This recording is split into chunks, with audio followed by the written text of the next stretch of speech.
अब इस पहले व्याख्यान में हम एडोब इलस्ट्रेटर का इंटरफेस सेटअप और नेविगेशन सीखने वाले हैं। इसलिए जैसे ही हम बाद के वीडियो में दिलचस्प डिज़ाइन बनाना शुरू करते हैं, साथ ही नए दस्तावेज़ों को बनाना, आयात करना और फाइलों के साथ काम करना भी सीखेंगे। इसलिए जब आप पहली बार एडोब इलस्ट्रेटर खोलते हैं तो ये भी वह इंटरफेस है जिसे आप देखते हैं। ठीक है, इस इंटरफेस को देखें और यहाँ से आप एक नया दस्तावेज़ बना सकते हैं। यहाँ से आप एक मौजूदा दस्तावेज़ खोल सकते हैं और यहाँ से आप हाल ही में फ़ाइलों का चयन कर सकते हैं जिन्हें आपने काम किया है।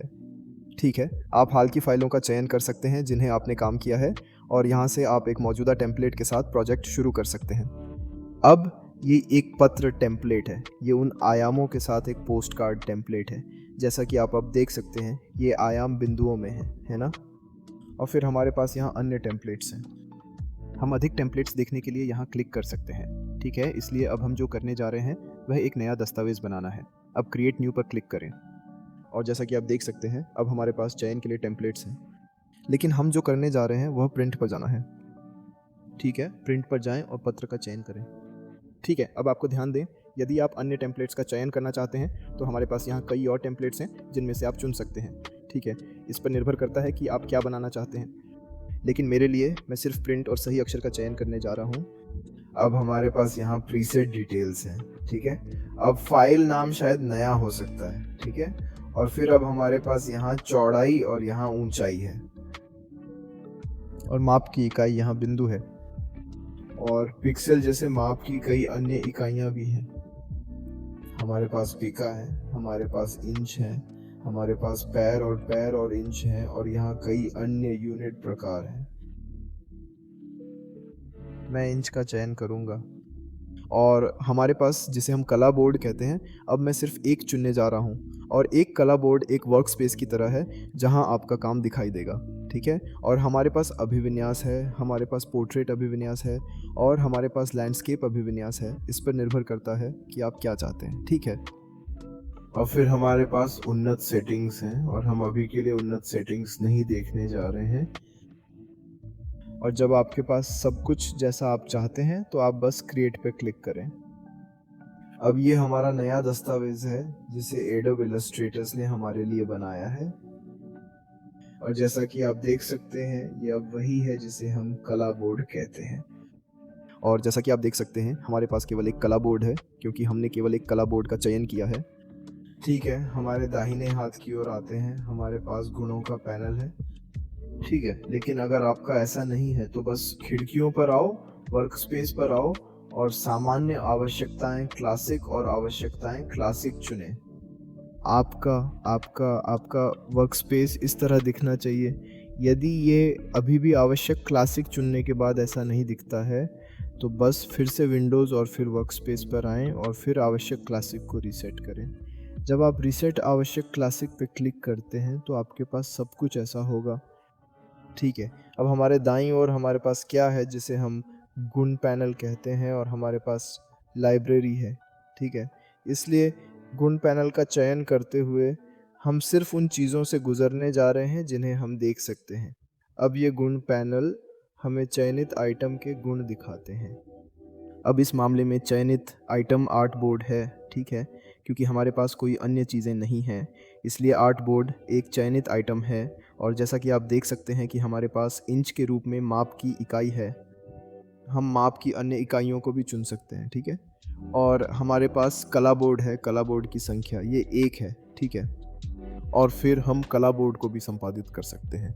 अब जब हम आर्ट बोर्ड को संपादित करने पर क्लिक करते हैं तो हम देख सकते हैं कि हमारे पास अब ये लुक है और फिर यहाँ ये टूल है जिसे आर्ट बोर्ड टूल कहा जाता है का चयन किया गया है। अब इस उपकरण के साथ हम अपने कला बोर्ड का आकार बढ़ा सकते हैं, हम इसे कम कर सकते हैं, आप स्थानांतरित या जोड़ सकते हैं, लेकिन ठीक है, इस पर निर्भर करता है कि हम क्या चाहते हैं। और जैसा कि आप आगे बढ़ते हैं या जैसा कि आप आकार को बढ़ाते हैं या कम करते हैं, आप आयामों में परिवर्तन देखते हैं। सही है, इसलिए आप बस ये कर सकते हैं और आयामों में आधा परिवर्तन। इसलिए चयनित इस उपकरण के साथ हम नए कला बोर्ड भी बना सकते हैं। हम बस इस तरह के एक खाली स्थान पर आ सकते हैं और अपने कला बोर्ड का आकार खींच सकते हैं। अब हम देख सकते हैं कि हमारे पास क्या है जिसे हम अब आर्ट बोर्ड 2 कहते हैं, और आप जिन परियोजनाओं पर काम कर रहे हैं पर निर्भर करते हुए जितना चाहते हैं उतने आर्ट बोर्ड बना सकते हैं। एक डिज़ाइन, इसलिए आपको उन डिज़ाइनों की संख्या के आधार पर आर्ट बोर्डों की संख्या बनानी होगी जिन्हें आप बनाना चाहते हैं। अब यहाँ हमारे चयन उपकरण का चयन करें जिसे इस काले तीर द्वारा पहचाना गया है। यह एक चयन उपकरण है, बस इसे चुनें और फिर कमांड आर्टबोर्ड कुंजी पर क्लिक करें। इस आउटबोर्ड पर क्लिक करें और इसे जांचें। क्लिक करें और आउटबोर्ड 2 को पहचानें। इस आउटबोर्ड 3, आउटबोर्ड 4 पर क्लिक करें। तो अब हम मूल रूप से प्रत्येक आउटबोर्ड के गुणों को देख सकते हैं जो हमने बनाया है ना? और जब हम यहाँ आते हैं तो हम देख सकते हैं कि हमारे पास 4 आउटबोर्ड हैं। ठीक है, अब हमारे पास शासक हैं जिन्हें हम यहाँ सक्षम कर सकते हैं। जब हम सक्षम इनेबल पर क्लिक करते हैं तो आप देख सकते हैं कि शासक सक्षम हो गए हैं और वे माप की इकाइयों के आधार पर काम करते हैं जिन्हें हमने चुना है। हमारे पास ग्रिड हैं, हमारे पास यहाँ पारदर्शिता है, यहाँ हमारे पास अन्य विकल्प हैं, हमारे पास दस्तावेज़ों को सेट किया गया है जहाँ आप वास्तव में दस्तावेज़ों को सेट कर सकते हैं। फिर से हमारे पास प्रीसेट हैं जहाँ आप वास्तव में सिर्फ प्रोजेक्टर के आधार पर प्रोजेक्ट के लिए सेटिंग्स को मिक्स कर सकते हैं पूरे के रूप में एडोब इलस्ट्रेटर के आधार पर। ठीक है, अब यह इस गुण पैनल के लिए है। अभी के लिए मैं क्या करना चाहता हूं कि हम कुछ अन्य पैनलों को देखें और हमारी परियोजनाओं को फिट करने के लिए यहाँ हमारे पास पैनल को संपादित करें। ठीक है, पाठ्यक्रम के हमारे उद्देश्य को फिट करने के लिए। ठीक है, इसलिए हमारे पास यहाँ है जिसे रंग और रंग गाइड कहा जाता है। ठीक है, हम उन्हें उसी तरह उठाने जा रहे हैं जिस तरह वे हैं। हमारे पास यहाँ है जिसे हम स्वेच कहते हैं। ठीक है, हमारे यहाँ ब्रश हैं, हमारे यहाँ प्रतीक हैं, फिर हमारे पास यहाँ स्ट्रोक है, हमारे पास ग्रेडियंट है, हमारे पास पारदर्शिता है और फिर हमारे पास उपस्थिति है। ठीक है, फिर हमारे पास ग्राफिक स्टाइल है, हमारे पास परतें हैं, हमारे पास यहाँ कई अन्य पैनल हैं। हम बस उन्हें डीवीडीआर छोड़ने जा रहे हैं, लेकिन हम अपनी परतों पर आने जा रहे हैं और बस यहाँ क्लिक करें और इसे यहाँ खींचें। ठीक है, इसलिए हम सिर्फ अपने लेयर्स पैनल को फिर से बाहर निकाल रहे हैं। हम बस शेष वापस प्राप्त करने के लिए यहाँ क्लिक करने जा रहे हैं। अब मैं चाहता हूँ कि आप यहाँ आकर पुस्तकालयों पर क्लिक करें और इसे इस तरह से बाहर खींचें और फिर बस इस X बटन पर क्लिक करें, इस X आइकन में लाइब्रेरी को ख़त्म करने के लिए, और फिर बस अपना माउस यहाँ लाएं और अपने लेयर्स पैनल को इस बिंदु पर खींचें और फिर इसे इस तरह छोड़ दें। बस इस तरह का लक्ष्य रखें। अब आप देख सकते हैं कि आपने हमारे लेयर्स पैनल को यहाँ से यहाँ स्थानांतरित कर दिया है। तो ये एक चीज़ है जो आप एडोब इलस्ट्रेटर में अपने पैनलों के साथ कर सकते हैं। आप वास्तव में उन्हें जो हासिल करना चाहते हैं उसके आधार पर बदल सकते हैं। मेरे लिए मैं चाहता हूँ कि मेरी परतें यहाँ हों ताकि मैं चलते समय मेरी सभी परतें देख सकूँ, इसलिए ये भी कुछ ऐसा है जो आपको करना चाहिए। ठीक है, हाँ, इसलिए हम निश्चित रूप से इन सभी अन्य पैनलों को इन बाद के वीडियो में देखने जा रहे हैं। ठीक है, लेकिन फ़िलहाल हम अपने उपकरणों को देख रहे हैं। हाँ, हमारे उपकरण, ये उपकरण हैं, ये उपकरण बॉक्स हैं और ये उपकरण हैं। यदि आप अन्य एडोब उत्पादों जैसे इनडिज़ाइन या फ़ोटोशॉप से परिचित हैं तो आप यहाँ कुछ उपकरणों और उनकी समानताओं की पहचान करने में सक्षम होंगे, है ना? इसलिए उन सभी अन्य उत्पादों में भी उनकी टूल बार या उनका टूल बॉक्स बाईं ओर इस तरह होता है।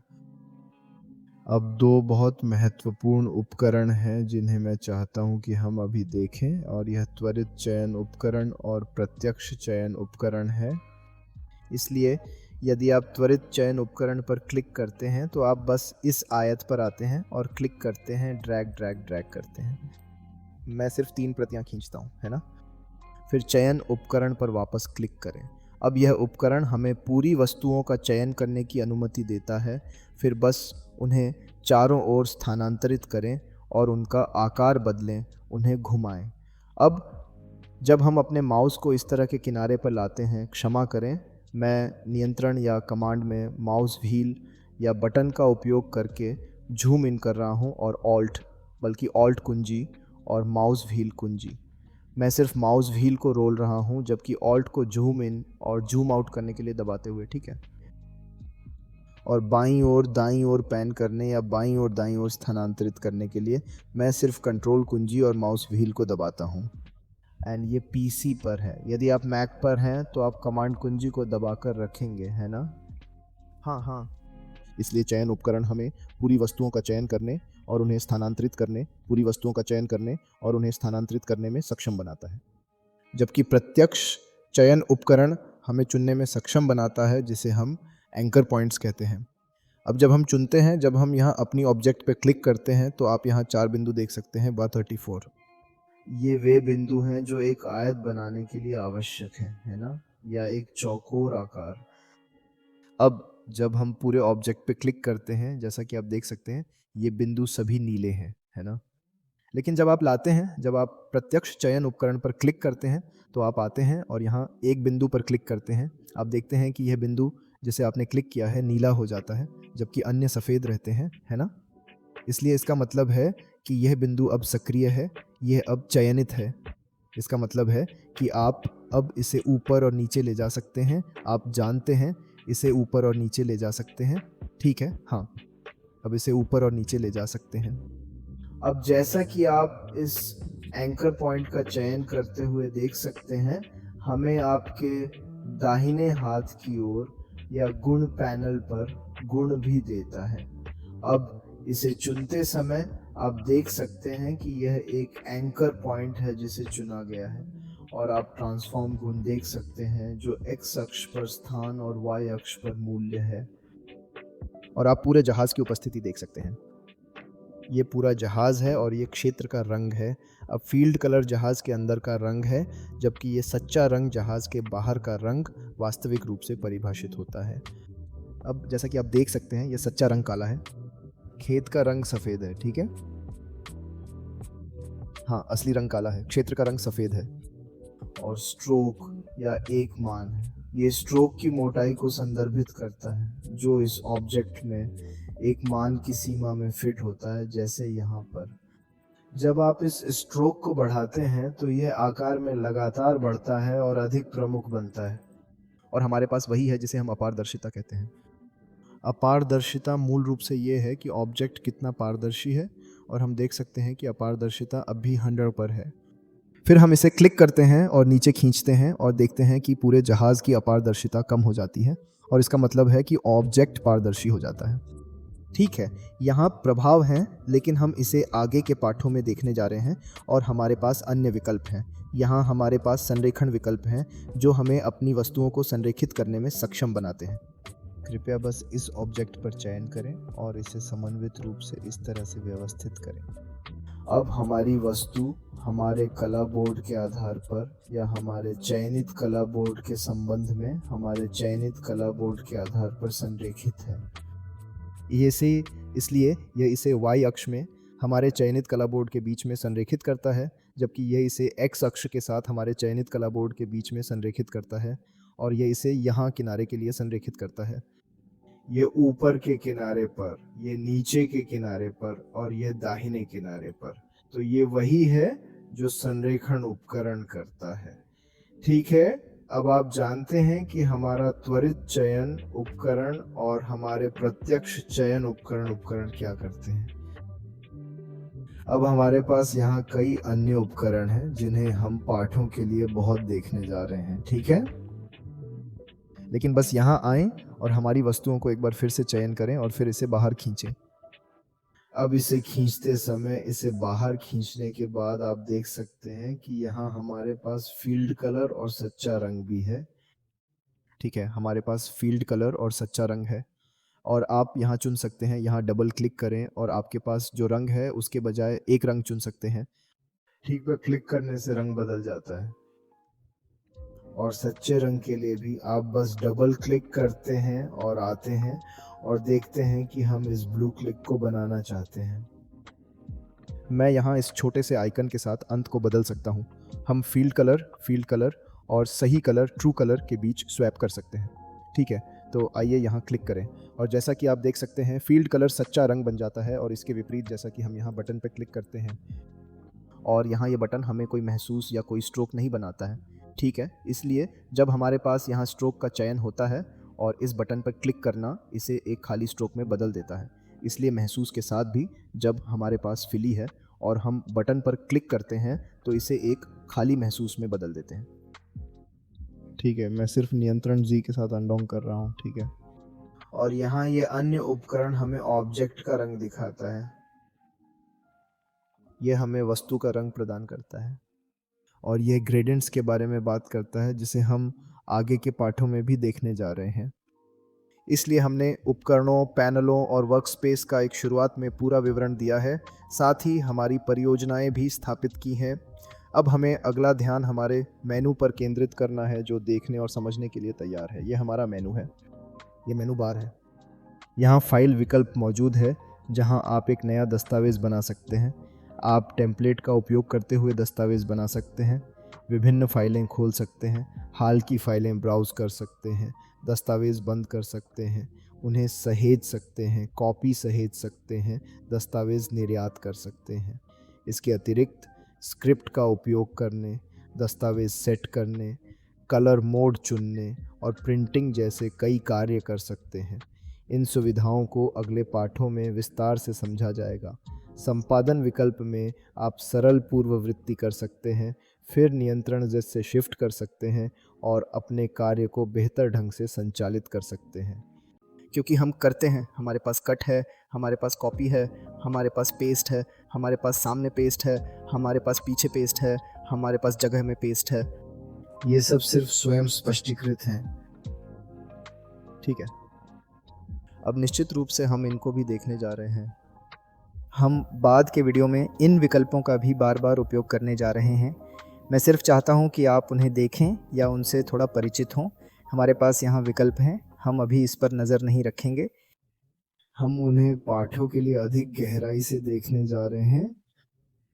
वास्तव में हमारे पास सिर्फ इस ऑब्जेक्ट मेनू के विकल्पों को देखने के लिए एक पूरा मॉड्यूल है और हमारे पास टाइप है। ठीक है, अब टाइप हमारे टाइपिंग और हमारे फॉन्टिंग का ख्याल रखता है। ठीक है, हम उन पाठों के लिए भी इसे देखने जा रहे हैं जो हमारे पास चयन है कि कौन से उपयोगकर्ताओं को चीज़ों का चयन करना है।